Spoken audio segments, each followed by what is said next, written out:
Hello guys, welcome to another video of stock market friends. Parametrics Technologies Limited का जिस IPO का day 3 का subscription open होने जा रहा है, जानेंगे लाइव सब्सक्रिप्शन स्टेटस डे 2 दिन में कितना था, जीएमपी कितना चल रहा है, लिस्टिंग कितना मिलेगा, अप्लाई करिए या फिर अवॉइड, इन सभी पॉइंट्स को डिस्कस करेंगे। चलिए फ्रेंड्स, वीडियो स्टार्ट करते हैं। तो गाइस, आईपीओ जो 27 अगस्त को ओपन हुआ था, 30 अगस्त को क्लोज किया जा रहा है। 4 डे आईपीओ कल के दिन क्लोज किया जाएगा। आज थर्ड लास्ट डे अप्लाई करने का, सेकंड लास्ट डे है। और 33.84 करोड़ का फिक्स प्राइस इशू आईपीओ, जिसमें से कॉम्बिनेशन 30.35 करोड़ का फ्रेश इशू 27.579 लाख शेयर्स के इशू कर रही है, और 3.5 करोड़ का ऑफर पार्शल 3.18 लाख शेयर्स का इशू कर रही है। अलॉटमेंट डेट फाइनलाइज किया गया 2 सितंबर का, लिस्टिंग डेट 4 सितंबर का एनएसई एसएमई पर लिस्टेड किया जाएगा। 110 रुपीज़ पर शेयर की प्राइस बैंड और 1200 शेयर्स की lot size. Inventure merchant banker services lead managers SVCM securities market maker और बिग शेयर सर्विसेज रजिस्ट्रार है। प्रोमोटर होल्डिंग है प्री इशू 75.46% का, पोस्ट इशू 54.77% का होल्डिंग देखने को मिल जाएगा। वहीं अगर हम इसके सब्सक्रिप्शन की बात करें तो क्यूआईबी ऑफर नहीं दिया गया। एचएनआई में 1.04 टाइम का फुल्ली सब्सक्राइब है, रिटेल में 3.71 टाइम्स का ओवर सब्सक्राइब है, टोटल 2.38 टाइम का ओवर सब्सक्राइब है, जिसमें रिटेल में बहुत ही अच्छे सब्सक्राइब किया, ओवर देखने को मिला है, एचएनआई में फुल्ली सब्सक्राइब देखने को मिला है।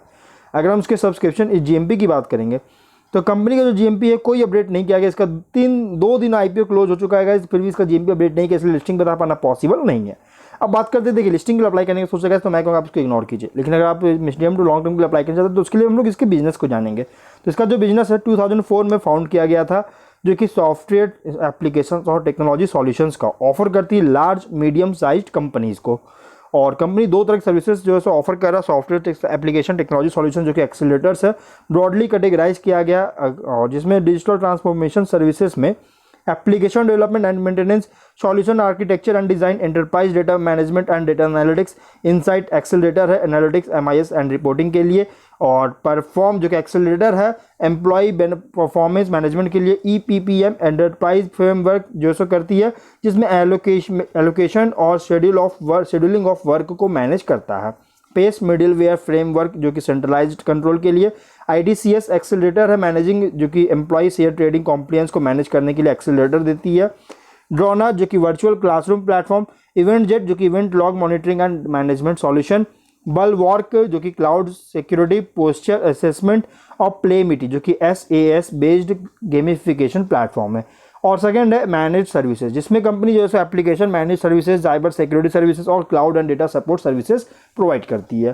क्लाइंट लिस्ट की बात करें तो बीएफएसएस सेक्टर मतलब banking financial services sector, insurance sector हो गया, retail, manufacturing, sports, pharma, logistics sectors जो है इसके कस्टमर्स है। 31 मार्च के अकॉर्डिंग 182 एम्प्लॉयज टोटल कंपनी में काम कर रहे थे। फिनेंशियल की बात करेंगे तो 22 में 28 करोड़ का रेवेन्यू, 6.7 करोड़ का प्रॉफिट, 23 में 33.3 करोड़ का रेवेन्यू, 7 करोड़ का प्रॉफिट, 24 में 28.5 करोड़ का रेवेन्यू, 4 करोड़ का प्रॉफिट है। फिनेंशियल अगर देखा जाए तो 22 के कंपैरिजन में 23 में ग्रोथ किया, इंक्रीज किया फिनेंशियल रेवेन्यू प्रॉफिट, लेकिन 24 में वापस से फॉल हुआ, मतलब कंपनी का परफॉर्मेंस जो है इनकंसिस्टेंसी परफॉर्मेंस देखने को मिला है। 23 में ग्रोथ किया, 24 में डाउन देखने को मिला है, तो वैसे कंपनी का परफॉर्मेंस जो है फिनेंशियल इनकंसिस्टेंसी देखने को मिल रही है। अगर हम इसके ऑब्जेक्टिव कुछ रिस्की पॉइंट की बात करेंगे तो कंपनी जो है रिलेटिवली स्मॉल स्केल कंपेयर जो है सो ऑपरेट कर रही है, अगर कंपेयर करेंगे लार्ज कॉम्पिटिटर से, जिसके कारण अगर बिग प्रोजेक्ट्स को लेने में कंपनी को जो बिग प्रोजेक्ट्स जो कंपनी को मिल सकता है लेने में जो एबिलिटी होगा उसको लिमिट लगाया जा सकता है। और सॉफ्टवेयर सॉल्यूशंस और टेक्नोलॉजी सर्विसेज जो है ये मार्केट हाईली कॉम्पिटिटिव है। कंपनी का डिपेंडेंस जो है कुछ की क्लाइंट्स पर और सेक्टर्स पर है, जिसके कारण अगर इस सेक्टर्स में कोई भी डाउनटर्न होता है, इसका रिस्क हो सकता है कि डाउनटर्न होता है तो रेवेन्यू स्टेबिलिटी को इम्पैक्ट कर सकता है, जो कि 24 में इंडिकेट कर चुकी है। रैपिड एडवांसमेंट्स होता है टेक्नोलॉजी में, जिसके कारण कंपनी के एग्जिस्टिंग प्रोडक्ट जो ऑब्सोल्यूट है इसमें रेंडर लगाए कुछ प्रोडक्ट्स को रेंडर किया जा सकता है। और क्योंकि अगर ये इनोवेट कंटिन्यूसली इनोवेट करने में या फिर ऑफर जो कर रही है उसको अपडेट करने में फेलियर होती है तो कंपनी का परफॉर्मेंस भी जो है सो इम्पैक्ट किया जा सकता है इकोनॉमिक डाउनटर्न और इंडस्ट्री स्पेसिफिक चैलेंजेस के कारण।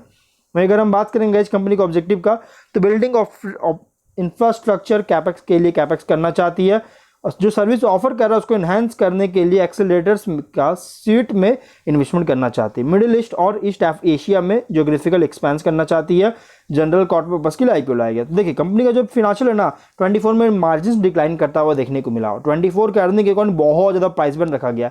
अगर आप रिस्की इन्वेस्टर तो मीडियम टर्म के लिए मतलब कि 3 से 4 महीने के लिए अप्लाई कर सकते हैं, अदरवाइज आप इसको इग्नोर कर सकते हैं। मेरे अकॉर्डिंग अगर देखा जाए तो आप इसको इग्नोर कीजिए। इसके अलावा और किसी आईपीओ में आप कंसिडर कीजिएगा। इसके अलावा बहुत सारे कंपनी ओपन चल रही है जो कि बहुत अच्छी लिस्टिंग दे रही है, तो अभी सब में कंसीडर कर सकते हैं अच्छी फंडामेंटल, लेकिन इसमें गाइस थोड़ा रिस्क है अप्लाई करने में। तो आप अगर आप रिस्क करना चाहते हैं तो आप इसमें मीडियम टर्म के लिए अप्लाई कर सकते हैं। तो हम लोग वीडियो कहीं पर एंड करते हैं। अगर कोई डाउट है कमेंट बॉक्स में पूछे। मिलते हैं नेक्स्ट वीडियो में। Bye bye.